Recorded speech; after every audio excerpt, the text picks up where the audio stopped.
Hello and welcome back. This is Penny Sansevieri and Amy Cornell, and this is the Book Marketing Tips and Author Success Minisode podcast.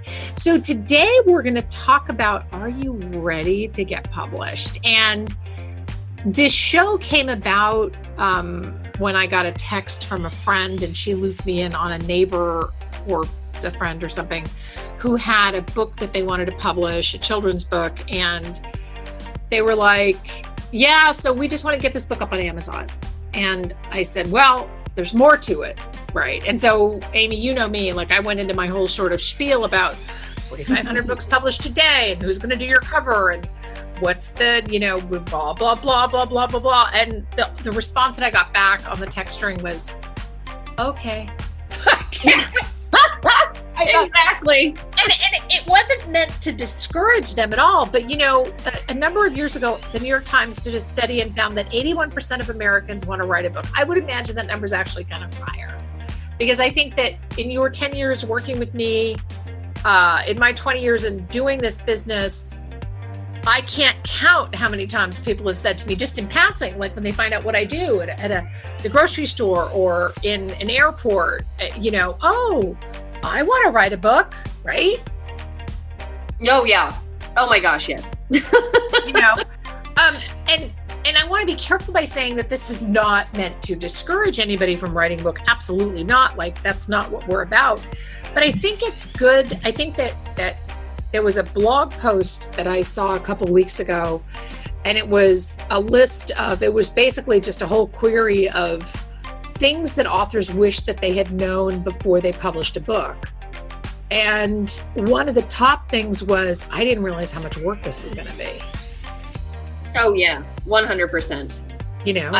I've done the same. I've had a couple friends that, and it's kind of, even when I say what we do, they're like, people are always like, that sounds cool. And they kind of do the head tilt thing, like, all right, I didn't know that was a thing. It's like, it's a thing.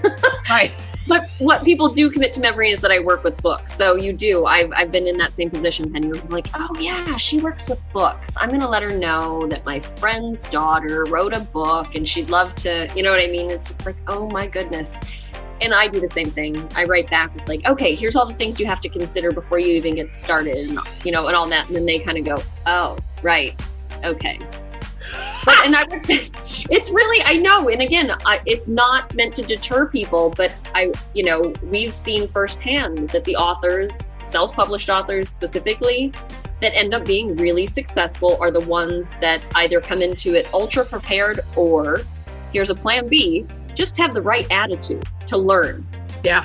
You have to have the right attitude. If you don't know it all, that's fine, because you could be preparing forever, waiting to just know it all before releasing your book. And that's no fun.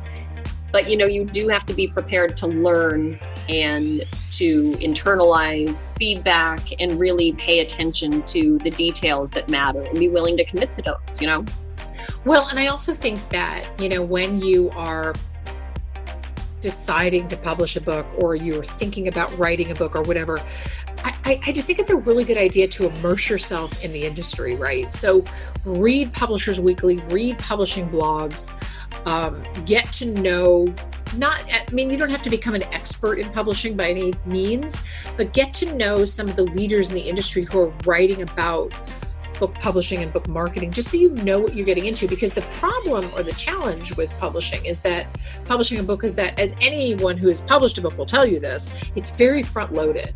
So, you agonize over writing a book, and some people spend 20 years writing a book and other people spend, 2 months writing a book, whatever. I talked to an author the other day, so amazing. He writes 2 books a month. I'm still not over that conversation. Like, I sent Amy a text while I'm on the phone with him. I'm like, this guy writes 2 books a month. Like, was it 2 books a month or a week? It was 2 books a week? And it was a lot. Either way, just reading the text made me tired. He has like over 200 books out on Amazon or something. It's this insane number.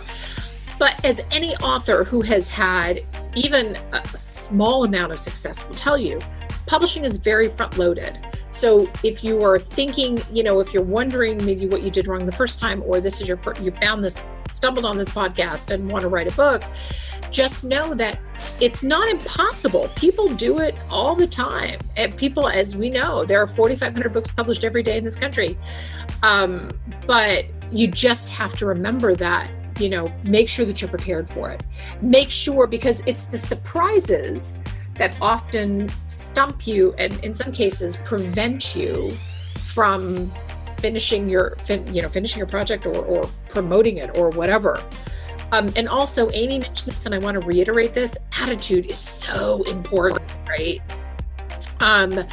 We worked with an author a number of years ago, and I'm not even going to say the genre or give away who this author was, but was fabulous writer, absolutely fabulous.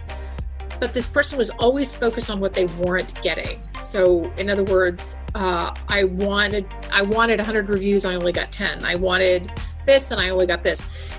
You got to keep yourself, you got to stay positive with this, because you're going to get, it's a long uphill walk before you get to that top. And I don't even know, I'm 20 years in this industry. I've never gotten to the top of the mountain. So if any of y'all have been there, you can let me know what it looks like. What's the view? Take a picture, send it to me. Tag me on social. Here's the top of the publishing mountain, Penny. This is what it looks like. It's definitely a worthy climb. I have 18 books that I published. I love writing books, as Amy knows. I love creating content. And once you do it the first time, it becomes easier. So every book becomes easier. Your first one is definitely your learning curve in many, many cases. I mean, would you agree?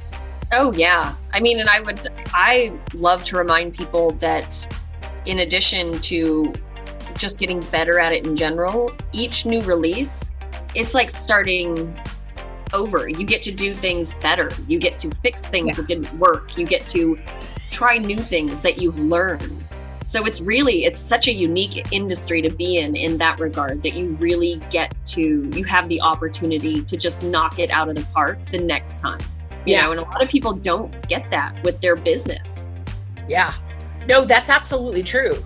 Because I mean, if you have and I'm going to just use a major brand here just as an example, but does anybody remember, what was that Coca-Cola failure? Clear. Well, there was Clear Pepsi. Was there? Oh, yeah. Maybe it was Pepsi. It was Clear. It's we as authors, we can have these kinds of failures and we can have do-overs all the time. So we're in a very lucky industry, but some companies out there releasing something that just, who wants to drink Clear Pepsi? That just sounded super weird anyway. But, so, and I wrote a book on how to revise and re-release your book for that very reason, that maybe you released it with, and you didn't know as much as you do now about the cover. And one of several of the things that this blog post said with these authors, they said, I really wish I would have done more research. I really wish that I would have spent a little bit more time studying my industry, studying my market. And if you're listening to this and you think, oh, I wish I would have done that too, maybe it's time to re-release your book, which obviously we should do a podcast on that too. Oh, I think so, for sure. That comes up a lot. Yeah, it absolutely does. It comes up a lot actually. So thank you so much for tuning in. We hope that these minisodes are helpful and inspiring. I'd love your feedback. Our contact details are in the show notes. Thank you so much for tuning in. Bye-bye.